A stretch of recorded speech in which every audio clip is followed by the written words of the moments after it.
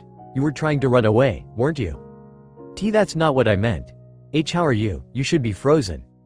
Frozen? Gasper's words confused Naruto. Why would he be frozen? It wasn't until he looked at his comrades that Naruto realized that, indeed, everyone else was frozen solid. It didn't take long for him to reach a conclusion. I see. This is forbidden below view, isn't it? That's right, Gasper said.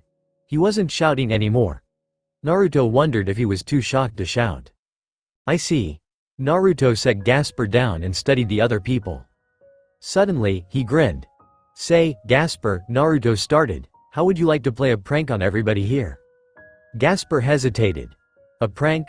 A very fun prank, Naruto added, his grin widening. Devil Ninja. Naruto and Gasper were hiding within Gasper's coffin when Forbidden Below View's time-stopping effects wore off. Hey, where did Gasper go? Issei asked. Naruto-sama is gone, too, Revel exclaimed. PFFTT. Oi, what are you laughing at, pretty boy? I'm sorry, eyes, but, your face. My face? What's wrong with my face? There's a dildo on it, Kaneko said, her voice bland, though Naruto detected the humor in it. What happened? Why is this thing on my face? I don't know, but it looks like you're not the only one who has something on their face, Kiba said, humming. Well, at least mine isn't a dildo, though I'm not very fond of eyeshadow. What happened to my face? Revel shrieked. It's covered in white stuff. Maybe someone shot cum all over you, Kaneko suggested. Whwa. Shut up. I don't want to hear that from someone who has pet the pussy written all over their face. I think we've been pranked, Kaneko said. This has Naruto written all over it. Why would Naruto-sama? Because he thought it was funny. I vote for finding Naruto and paying him back, Issei said. Agreed, Kiba added. Naruto and Gasper listened as the group continued to talk. Their footsteps receded, and then the doors closed. Naruto waited several seconds more before lifting the coffin's lid and stepping outside. That was fun, he chuckled.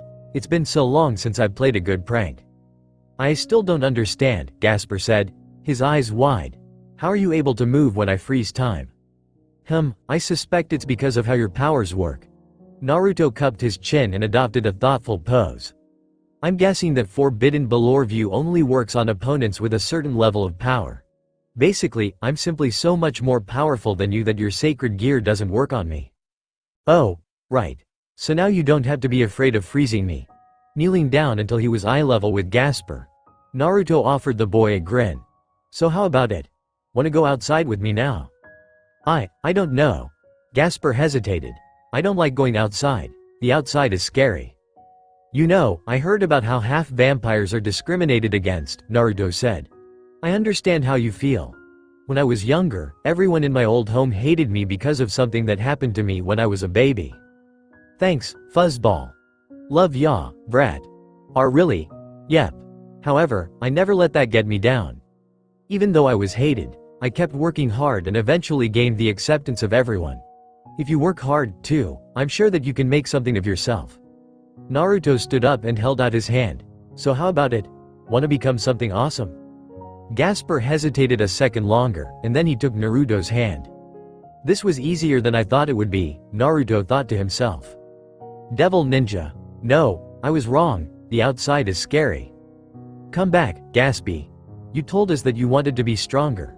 Eating these will make you stronger. Leave me alone, Konekoo. You know I hate garlic. Naruto sat on the couch in the occult clubroom as Kaneko tortured Gasper by trying to feed him garlic. Sitting by his side, Revel leaned against him, her face a blushing mess as he kept his arm wrapped loosely around her waist. He wondered if she was embarrassed because of the proximity or because he was stroking her thigh. Aren't you going to stop, Kaneko? Kiba asked. Naruto shook his head. No, I think this will be a good experience for him. Gasper must learn how to overcome his fears. Besides, Kaneko just wants to help out. Come back and eat your veggies, Gaspy. No, leave me alone. I want to go back in my box. Yep, Naruto continued. I'm sure Kaneko is just trying to be helpful. Not to disagree with you, Naruto-sama, but I think she's just being mean, Revel said. Before Naruto could respond, the doors swung open and Azazel walked into the room. He was wearing a wide grin as he observed the chase between Kaneko and Gasper. It looks like something fun is happening in here. Why wasn't I invited to this party?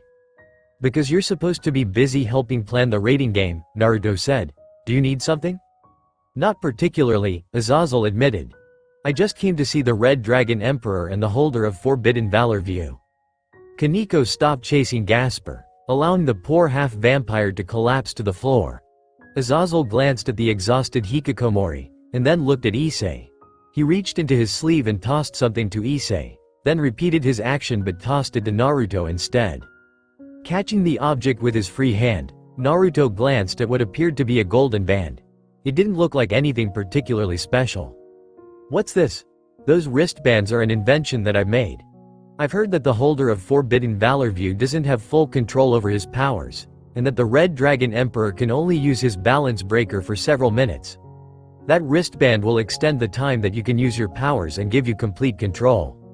Sounds nifty, Naruto said. Kaneko, after poking the tired Gasper, walked over to Naruto and sat down on his other side.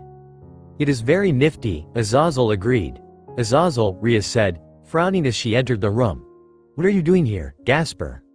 Rushing over to Gasper, Rias knelt down and fretted over the lump of exhausted flesh that had once been known as Gasper.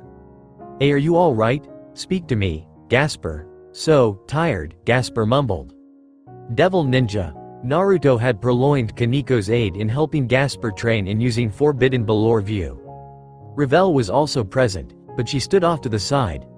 Naruto was sure that the only reason she'd stuck around was because, with Rias busy, he and Kaneko were the people she felt comfortable around. Come on, Gaspy. You need to stop the ball. NNOOOOOO. This involved Kaneko using her strength as a rook to lob dodge balls at Gasper, whose job was to use Forbidden Valor view to stop only the time of the ball and nothing else. More often than not, he would usually stop everything except for Naruto. That being said, he was getting better. Kaneko blinked when, after throwing the ball, her entire arm froze. She frowned. Looking at the arm, she tried to move it, her muscles straining, but it was to no avail. The arm was frozen solid. Unfortunately, the ball wasn't. It smacked Gasper in the face, knocking him to the ground, where he began to bawl his eyes out. I don't want to do this anymore. Stop being such a wimp, Kaneko said. Naruto sighed. I think you're being a little harsh on him. I think I agree with Naruto-sama, Revel admitted. You're both wimps. As Revel and Kaneko argued, Naruto knelt down beside Gasper and placed a hand against the boy's face. Gasper flinched, but only until the healing spell that Naruto had cast took effect. Better? Naruto asked.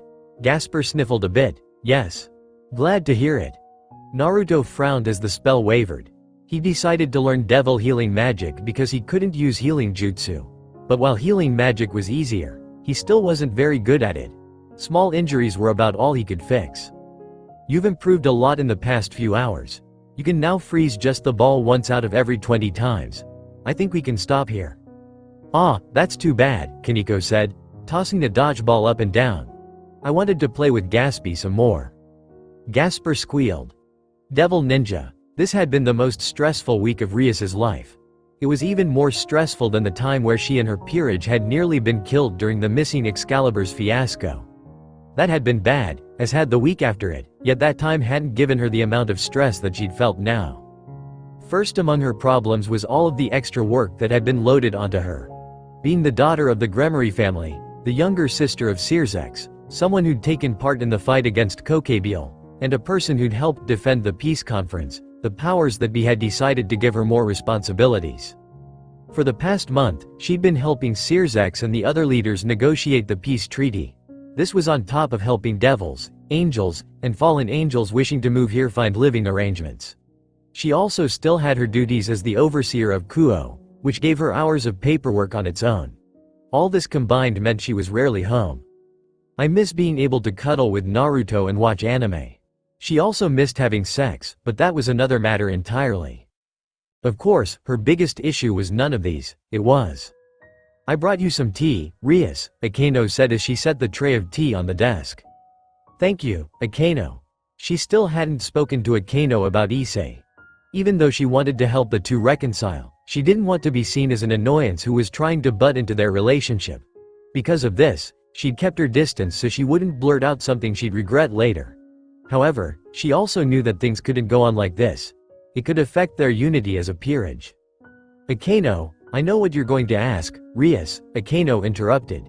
"You want to know why I broke up with Aiz-kun?" "Yes, has anyone ever told you that you're nosy?" Rias frowned. "Considering you're a member of my peerage and, more importantly, someone I've loved as a sister for years, I think it's my right to be nosy. I guess." Chuckling, Akeno offered her a self-deprecating smile before she turned around.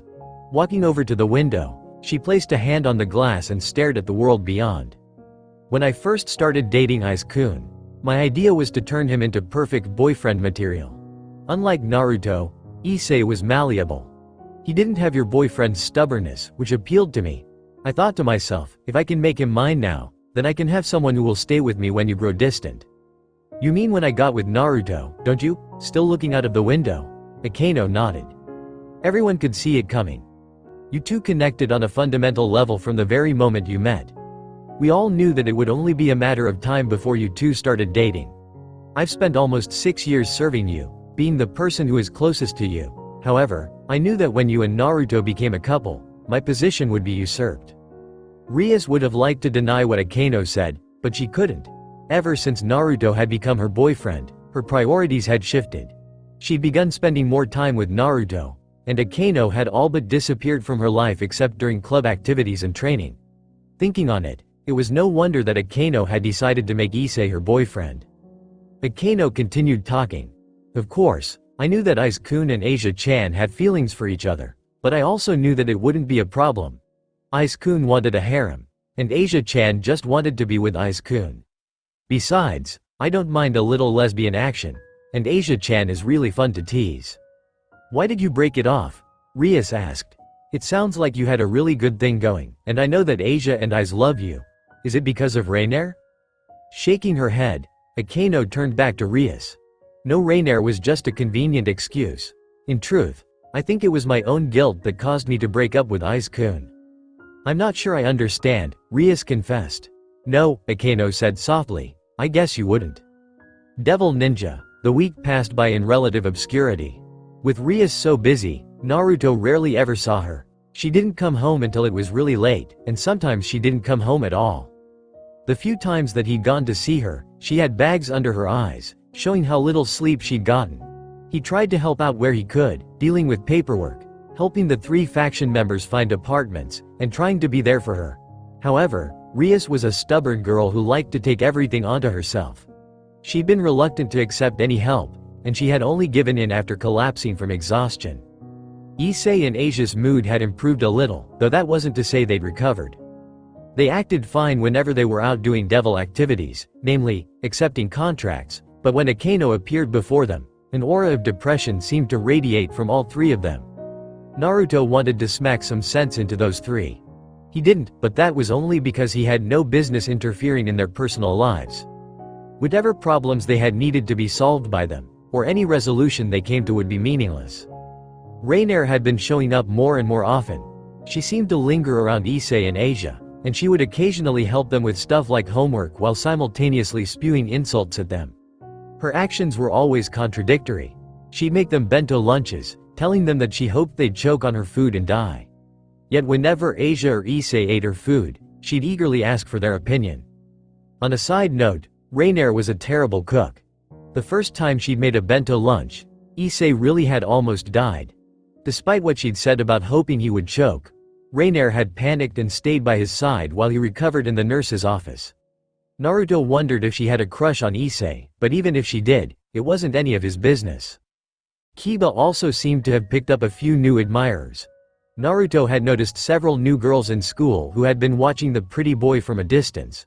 They didn't seem to like Naruto very much, and they'd even confronted him once after he'd defeated Kiba in a spar. Naruto had learned that those girls were actually a mixture of angels, devils, and fallen angels who had decided to create a Kiba fan club in honor of Kuo's prince. As always, Kiba himself was oblivious.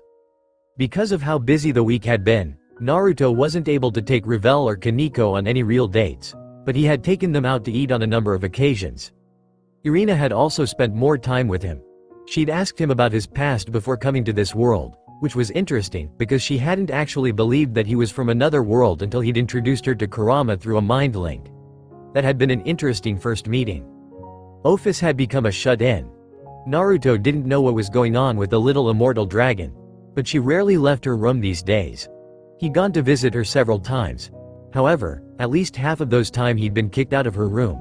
She was apparently doing something that she didn't want anyone to know about. I wonder if she's picked up an embarrassing hobby. Are you feeling okay, Naruto-sama? Currently, he and Revel were walking home from another day out. They'd gone to grab some lunch, and then went grocery shopping. He'd invited Kaneko, but she had declined, stating that she had something to do. Yeah, I'm fine. Naruto smiled at Revel. I was just lost in thought. Were you thinking about Rias-sama? Partially, but I was mostly thinking about everything that's happened in the last few days. Oh.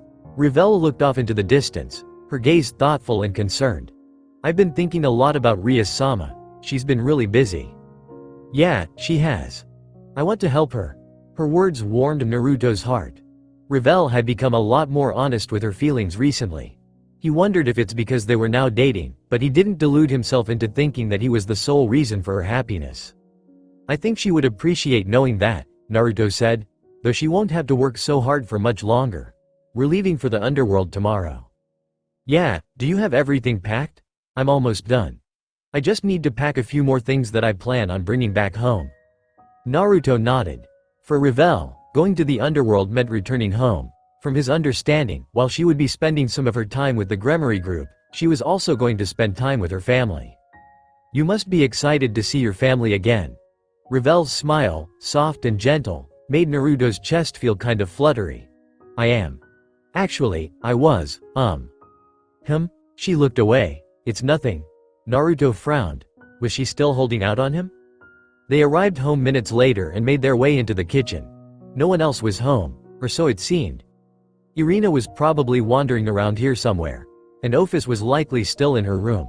He didn't know where Kaneko was. After they put away the groceries, Revel said, "Would you like me to make you some cupcakes, Naruto-sama?" Revel's squeak was loud enough to echo through the kitchen. Naruto trapped her in an embrace. She squeaked again when he tightened his own.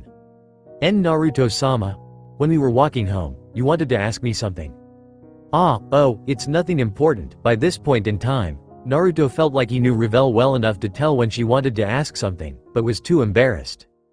If it wasn't important, you wouldn't have said anything. Revel squirmed in his arms. He was behind her, but peering over her shoulder let him see how red her face was becoming. She looked like she might combust if she turned any redder. You know that my parents live in the underworld, Revel began. Yes, Naruto wondered where she was going with this. The trip to the underworld will last the entire spring break. I'm going to be spending at least 2 days with my family, so I was wondering if you would mind spending one of those days with me. Naruto needed a moment to puzzle that out. You want me to meet your family? Why, you don't have to if you don't want to, Revel said quickly. I mean, it's a pretty stupid idea, so, kya, she squeaked when Naruto buried his face into the back of her neck.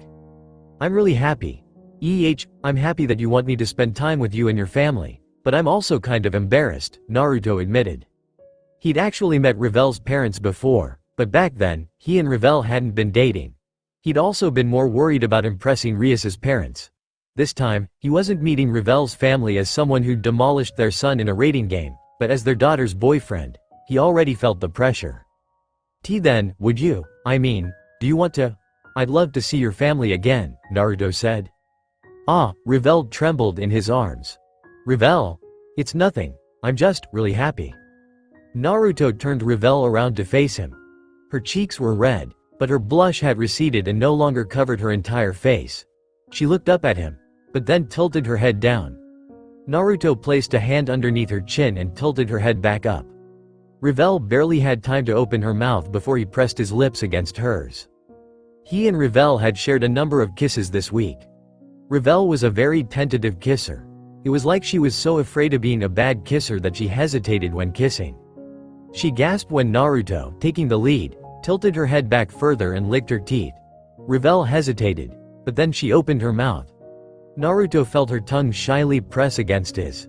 He pulled back, allowing her to enter his mouth. Revel moaned in surprise when Naruto closed his mouth around her tongue and sucked on it. She grabbed onto the back of his shirt as her legs gave out. Naruto wrapped his arms around her waist and lowered them both to the floor. He sat against the cabinet, placing Revel sideways on his lap.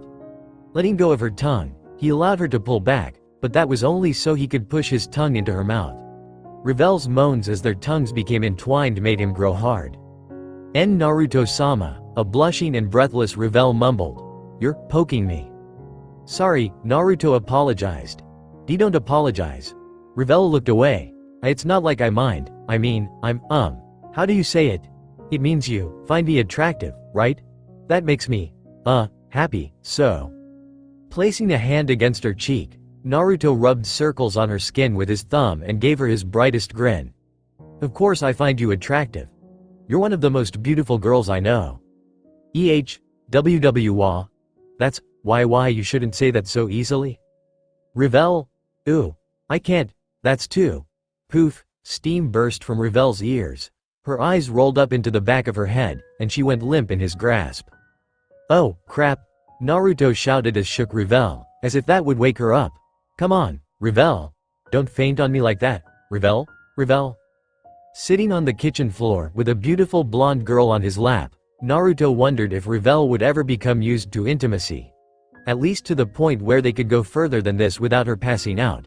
He was going to suffer from blue balls every time they made out if this kept up. Devil Ninja. After putting Revel to bed, Naruto wandered the mansion and eventually found Kaneko training outside near the back. She was using senjutsu. Her cat ears twitched and her tail writhed. She launched energy projectiles from her hands, which were coated in ethereal blue flames. As the projectiles flew through the air, Kaneko made hand motions as she twirled around, controlling their trajectories like they were puppets on a string. It made him think of a beautiful dance. Kaneko ended her dance by forcing the projectiles to collide, which caused a cascade of energy sparks to fall around her like fireworks. Naruto clapped. You've really improved, he complimented. Naruto. Kaneko wiped some sweat from her brow as he walked up. I thought you were with Revel. She fainted on me. Kaneko shook her head in dismay, typical yakitori. Naruto laughed sheepishly. Revel did have a bad habit of passing out whenever things became too hot between them. He wondered if it was because of what he said, or because she wasn't used to so much stimulation. I wouldn't pass out if you did that to me. Naruto froze. He and Kaneko hadn't gone very far in their relationship. Actually, Naruto had been getting the feeling that Kaneko had steadily moved away from him so Revel could solidify her relationship. Then, why don't I take you out on a date when we go to the underworld? Naruto suggested. When? After we get settled in, Naruto offered. Kaneko thought about it, then slowly nodded. It's a date. Devil Ninja. It was late by the time Rias returned home. Tomorrow, she and her peerage would be traveling to the underworld, but she hadn't even had time to pack. She'd been so busy with all of her new work that it had been 2 days since she'd even been home. Rias missed everyone. She missed watching the play arguments between Revel and Kaneko. She missed talking to Irina about her ideologies and learning more about the bubbly girl. She even missed listening to Metatron put Naruto on a pedestal, along with the subsequent hilarity that ensued. Most of all, she missed Naruto. How long had it been since she'd last been held by Naruto? How long had it been since they'd gone out and had fun? The last thing they'd done together was go to the anime convention. Her work had more or less kept her from going on any dates after that. The living room was dark when Rias entered, though the television was still on, allowing her eyesight to adjust more easily. Naruto was sitting on the couch. Kaneko was lying with her head on his lap, and he was tenderly stroking her ears as he watched TV. It looked like he was watching a K-drama of some kind. She frowned. He should have been watching anime. "Welcome home, Rias," Naruto said, turning from the TV and smiling at her. Rias felt her heart warmed by that smile. "Naruto, what are you still doing up? I thought that would be obvious." It was obvious. Naruto had clearly been waiting for her to return. "Thank you," she whispered. "You're welcome," Naruto said. "I haven't been sleeping well without you anyway." Rias smiled as Naruto created a clone, which scooped Kaneko into its arms and wandered out of the room. Naruto stood up and walked over to her.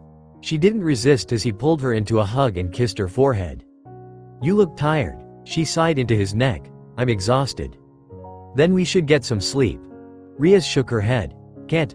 I still have to pack for tomorrow's trip." "I've already packed everything for you." Tension eased from her shoulders. She was surprised by how grateful she felt at his thoughtfulness.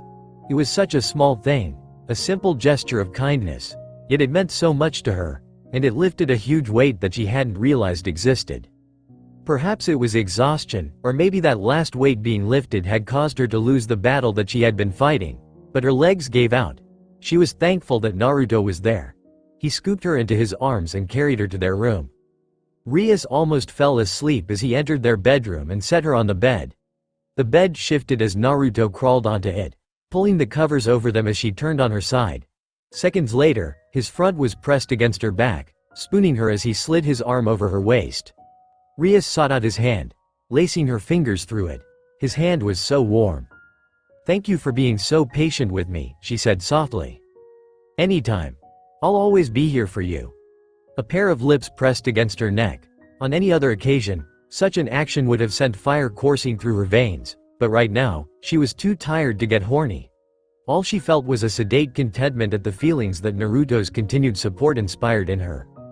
"Hey, Naruto. I love you." She felt Naruto's lips smile against her neck. "I love you, too." Finally, her exhaustion overwhelmed her, and Rias fell asleep in the arms of the man she loved. Devil Ninja, Rizavam Levon Lucifer knelt before his lord, the being who had accelerated his plans more than should have been possible. In any other circumstance, if this had been anyone else, he would not have shown such deference, not even to Ophis. However, this was the entity that would make his dreams come true. The being before him radiated a power that was unlike anything Rizavam had ever felt. It rolled off of the entity in waves that overlapped him like surging tides. Hatred and malice filled this power, making the hairs on his neck stand on end. It was frightening to think about, but even he, an ultimate-class devil, felt the undeniable urge to run away. His instincts were screaming at him. They told him that the thing before him was dangerous. But Rizavam didn't run. "Judging from how giddy you are, I'm guessing you bring good news." "Yes, my lord. I have just discovered that the three factions plan to hold a joint raiding game in the underworld. I believe they are hoping to foster strong bonds by showing each other what each faction has to offer." "No doubt. Tell me, what is Naruto Uzumaki doing?" "He doesn't appear to be doing anything. He's just loafing around, playing with girls and going on dates." "Really? Now that is a surprise. He's never been what you might call a ladies' man. If you say so, my lord." Rizavam didn't know why his master was so interested in Naruto Uzumaki. Sure, the boy was undeniably powerful, and Rizavam wouldn't mind capturing him to experiment on. However, aside from his incredible power, the boy didn't have much. He was just too naive. "What should we do?"